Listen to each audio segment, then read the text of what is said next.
Di antara hikmah adzan adalah sebagai syiar agama, mensyiarkan agama Islam dan kalimat tauhid, ya.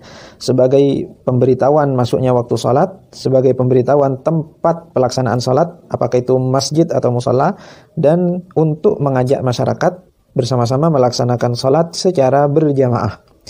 Nah, adzan sebagai i'lam, pemberitahuan, haruslah dilantunkan dengan keras supaya terwujud tujuannya, ya. Jika yang dituju adalah masyarakat yang berada di luar lingkungan masjid, hendaklah dilantunkan dengan keras sekiranya menjangkau mereka yang berada di luar.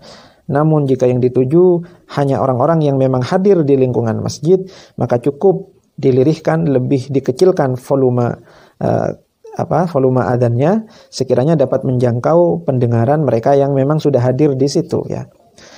Oleh karena itu, di antara kesunahan adzan adalah dilantunkan oleh seorang muadzin dengan kriteria antara lain sayyid, rafi'us sauti wa hasanu, bersuara lantang dan merdu, ya. Bahkan jika ada muadzin bersuara lantang dan merdu tapi harus dibayar. Di sisi lain ada muadzin bersuara pas-pasan tapi gratisan. Pilih mana?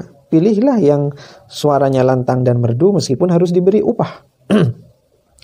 Pentingnya hal ini ditunjukkan oleh bagaimana Rasulullah memilih Sayyidina Bilal sebagai muadzin pada masa beliau karena suaranya lantang dan merdu.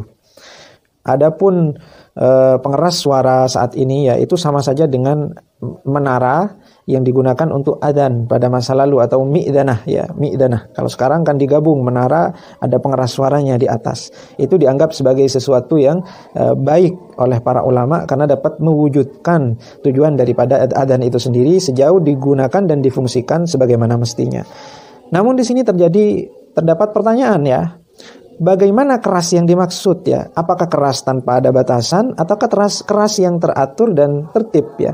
Nah, menurut Al-Imam Al-Munawi, wa nudiba raf'us sauti bih, ya, disunnahkan mengeraskan adzan ma'amkanah, ya, sebisa mungkin dengan catatan haitsu la yata'adza wa la yu'dhi, sekiranya tidak membuat si muadzin tersakiti, terganggu kesehatannya, pita suaranya, kerongkongannya misalkan, ya.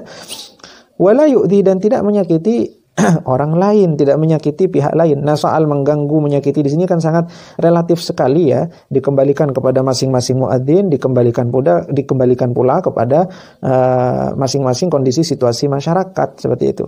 Nah, maka menjadi sangat rasional dan masuk akal jika misalkan pemerintah kita sebagai yang paling berwenang dan paling bertanggung jawab atas ketertiban masyarakat, ya, hendak mengatur suara-suara yang keluar dari pengeras suara di rumah-rumah ibadah, termasuk adzan dari masjid-masjid, ya. Ya, kita apresiasi.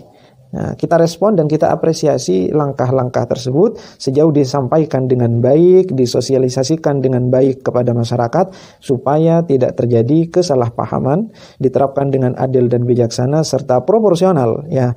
Mana yang memang perlu ditertibkan, silakan ditertibkan.